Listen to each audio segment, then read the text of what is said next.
Hi, this is Math 1650, and this video is over section 6.6. We're going to look at using a normal distribution as an approximation of a binomial distribution. There's going to be certain requirements with this, similar to the ones we had with binomial distribution, plus another one. So the requirements, first, because of the binomial distribution, you have to have fixed trials,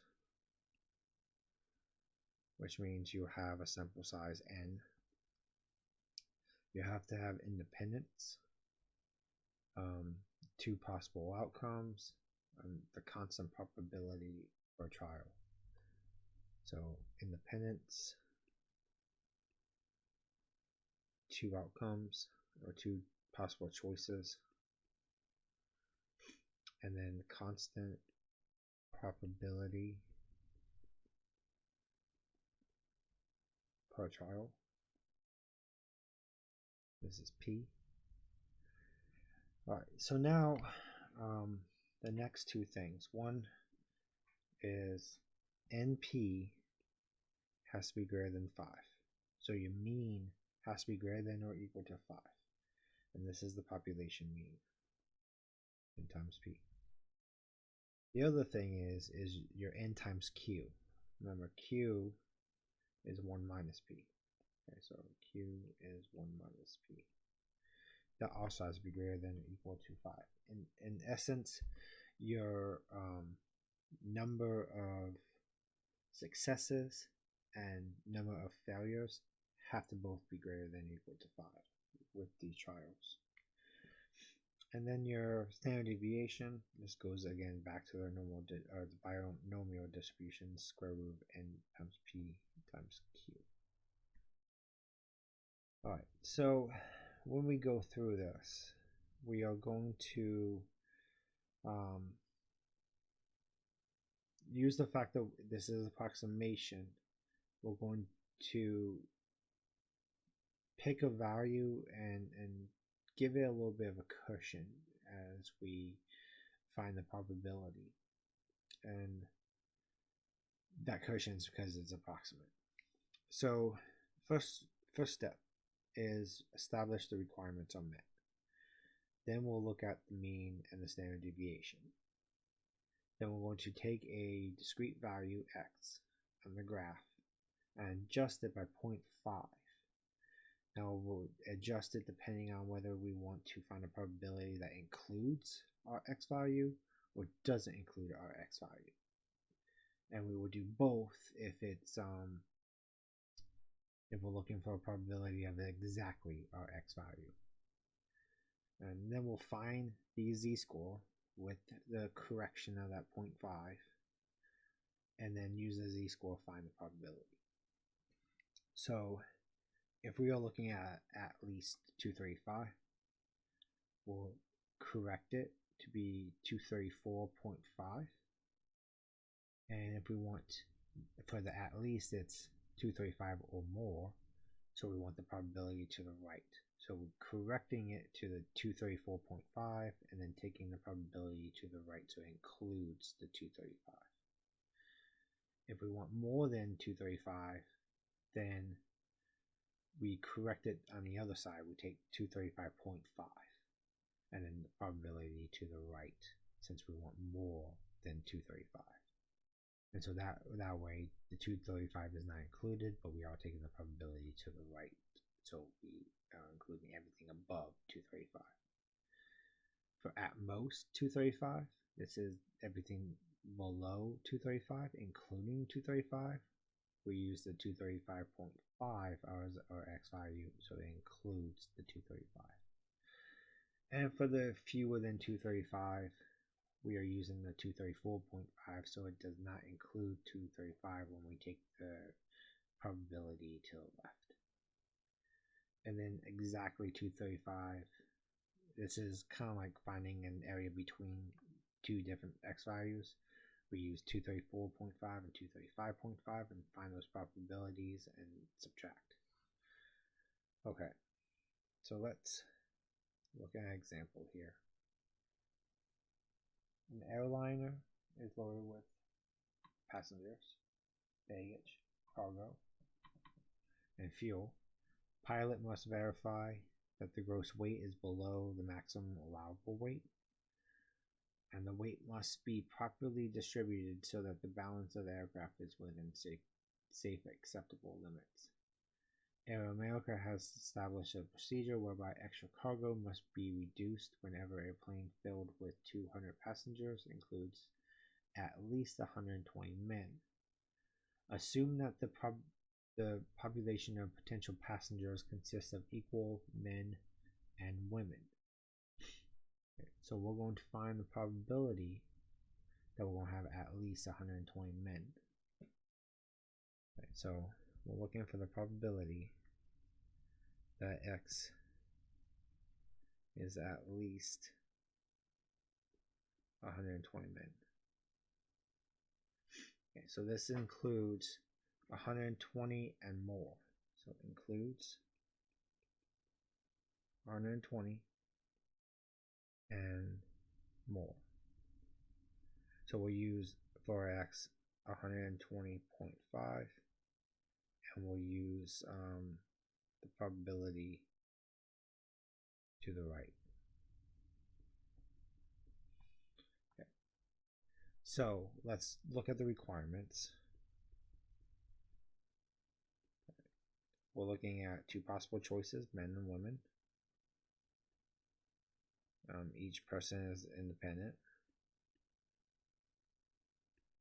Constant probability P is 0.5, and the fixed number of trials is 200. Okay, since there's 200 passengers. Alright, so the mean is n times P. So 200 times 0.5, and you get 100. So 100 is greater than or equal to 5. And then n times q is also going to be 100. And that's also greater than or equal to 5. Okay, so all the requirements check out. So now we want to find the z-score. We need a standard deviation first. Standard deviation, square root of 200 times 0.5 times 0.5.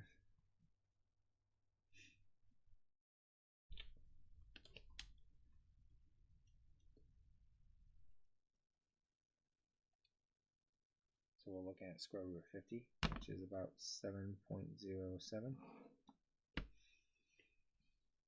Alright, so we'll find the z-score for 120.5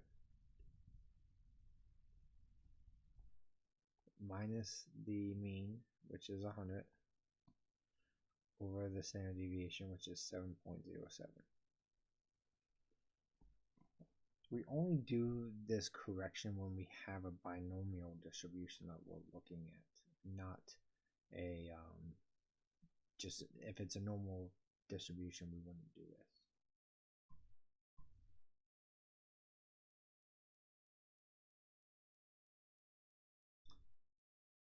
Now what we wanted to include 120, we had to go below. So hold on a second, that's 119. Do it difficult. 119.5. We have to include the 120. We're going above it, so let's change that real quick. I caught that. Okay. So 119.5 minus 100 divided by 7.07, we get 2.76.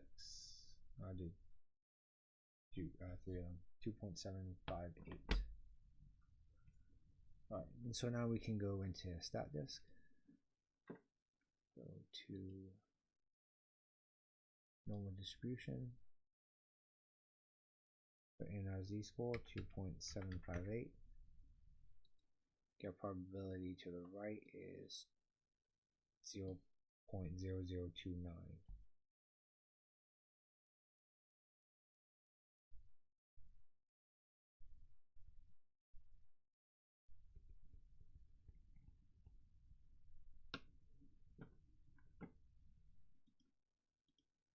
which is about 0.0 0.29%.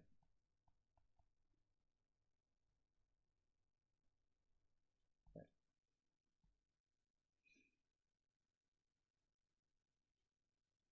Right, we have what's called unusually high and unusually low with this. Unusually high is that you have X success among N trials. It is considered unusually high when the probability of X or more is very small, which is less than 5%. Right, so X success among N trials is usually high number of success if the probability of X or more is very small, which is less than 5%. And then X successes among N trials is unusually low number of success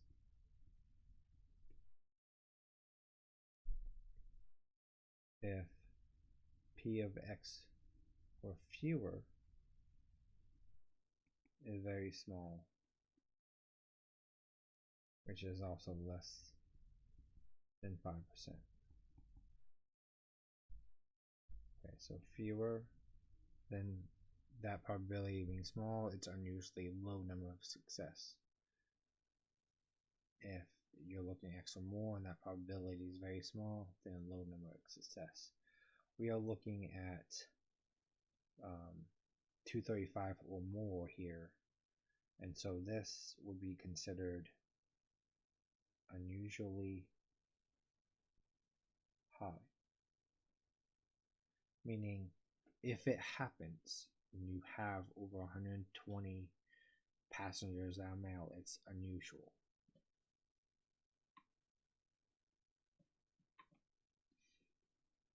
Okay, let's do a couple practice problems. In 431 NFL football games that went into overtime, the team that won the coin toss went on to win 235 of those games. If the coin toss method is fair, teams winning the toss will win about 50% of the games. So we should expect about 215.5 wins in 431. I know it's a 0.5, but around there. Assume that there is a 0.5 probability of winning a game after winning the coin toss. Find the probability of getting at least 235 winning games. Right, so for this, N is 431, P is 0.5, Q is 0.5. And we have two choices: you win or you lose. We have independence. Each game is going to be independent of the other one. Your N times P, your mean, is 431 times 0.5, which is 215.5. So that's greater than 5, and N times Q is the same number, so that's also greater than 5. Your standard deviation is going to be square root of 431 times 0.5 times 0.5. That comes out to be about 10.4. Alright, so let's find the z-score first. And we'll need to find that x value. So now we want to know the probability of getting at least 235 games. So we have to include the 235, and we have to look at the probability of that being higher. So we're going to look at 234.5 as our x. Write that down here. Minus the mean, which is 215.5, over the standard deviation, which is 10.4.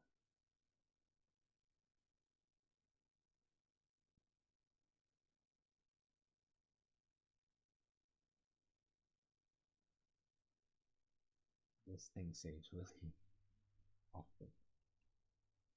Right. Our z-score is 1.83. Right. So we'll plug in 1.83 into the normal distribution.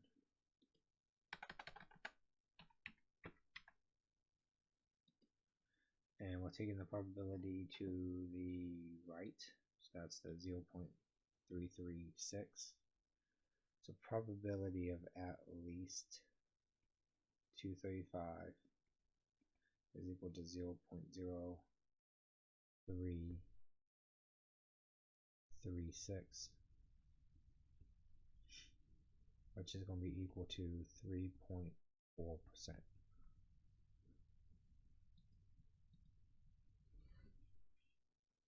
Okay. This is low, and so it's unusually high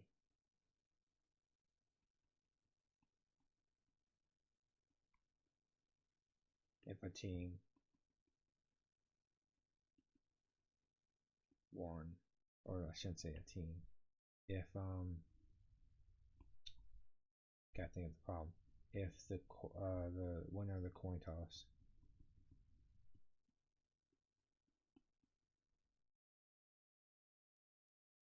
won the game 235 times.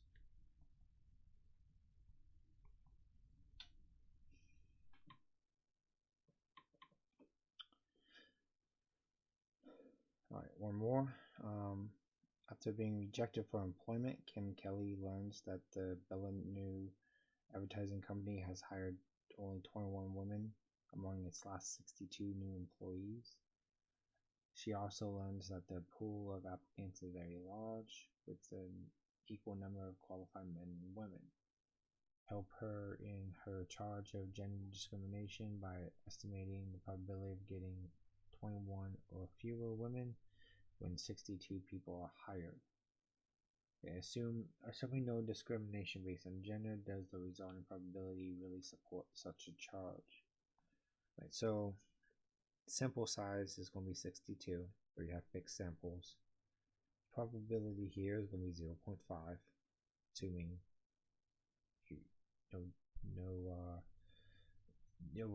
equal number of men and women qualified. So Q is also 0.5. You have two choices, men or women, and you have each person's independent, or each hire is independent. N times P is your mean. That's going to be 62 times 0.5, which is 31. That's greater than or equal to 5. And N times Q is also 31, which is greater than or equal to 5. Okay, so we have all the requirements satisfied. Our standard deviation is 62 times 0.5 times 0.5, and that comes out to be 3.94. Right, we are finding the probability of 21 or fewer. This includes 21.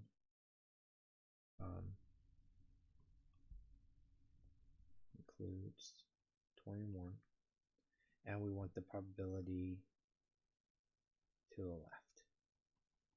So in order to include 21, our x has to be 21.5.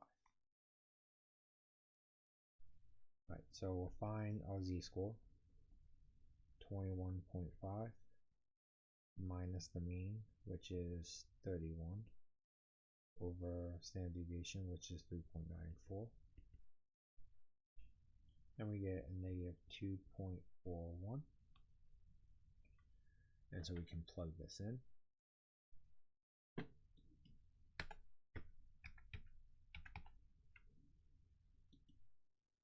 And we're taking this to the left and we get 0.008. Okay, so our probability here is going to be 0.008 or 0.8%.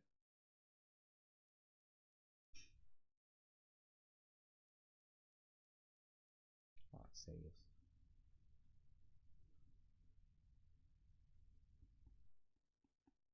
Okay. This is unusually low.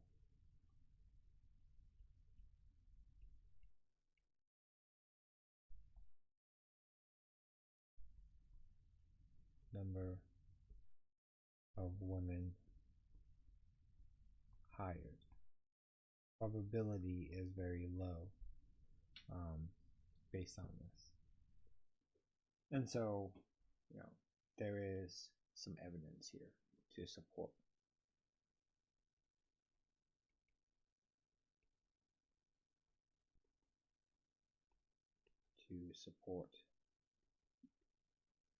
The charge.